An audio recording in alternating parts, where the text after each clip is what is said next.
The book of 1 Samuel chapter 22 says, David therefore departed thence and escaped to the camp of Abdullam. And when his brethren and all his father's house heard it, they went down thither to him. And everyone that was in distress, and everyone that was in debt, and everyone that was discontented, gathered themselves unto him, and he became a captain over them. And there were with him about 400 men. And David went thus to Mizpah of Moab, and he said unto the king of Moab, Let my father and my mother, I pray thee, comfort and be with you till I know what God will do for me. And he brought them before the king of Moab, and they dwelt with him all the while that David was in the hold. And the prophet Gad said unto David, Abide not in the hold, depart, and get thee into the land of Judah. And David departed and came into the forest of Herath. When Saul heard that David was discovered, and the men that were with him, now Saul abode in Gilboa under a tree in Ramah, having a spear in his hand, and all his servants were standing about him. Then Saul said unto his servants that stood about him, Hear now, ye Benjamites, will the son of Jesse give every one of you fields and vineyards, and make you all captains of thousands and captains of hundreds, that all of you have conspired against me? And there is none that showeth me that my son has made a league with the son of Jesse. And there is none of you that is sorry for me, or show unto me that my son has stirred up my servant against me, to lie in wait as at this day? Then answered Gad of Edomites, which was set over the servants of Saul, and said, I saw the son of Jesse coming to Nob, to Ahimelech, the son of Ahithob, and he inquired of the Lord for him, and gave him victuals, and gave him the sword of Goliath the Philistine.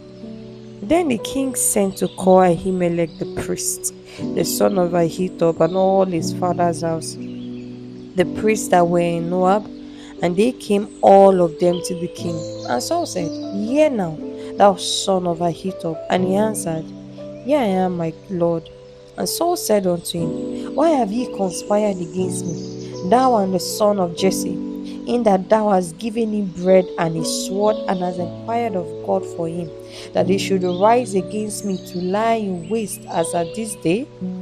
Then Ahimelech answered the king and said, And who is so faithful among all thy servants as David, which is the king's son-in-law, and goeth at thy bidding, and is honorable in thy house?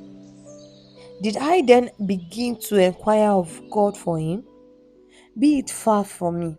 Let not the king impute anything unto his servant, nor to all the house of my father, for thy servant knew nothing of all this, less or more.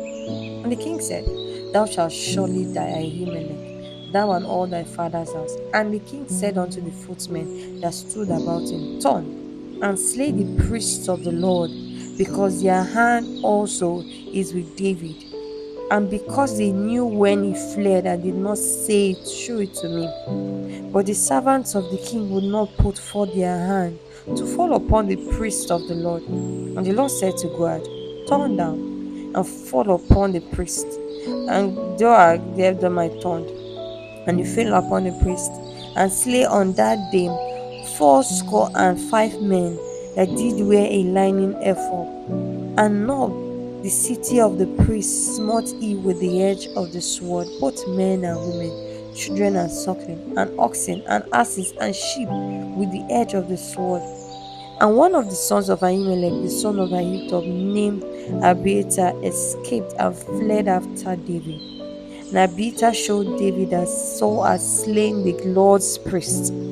And David said unto Abiathar, I knew it that day, when Joab the Edomite was there, that he would surely tell Saul, I have occasioned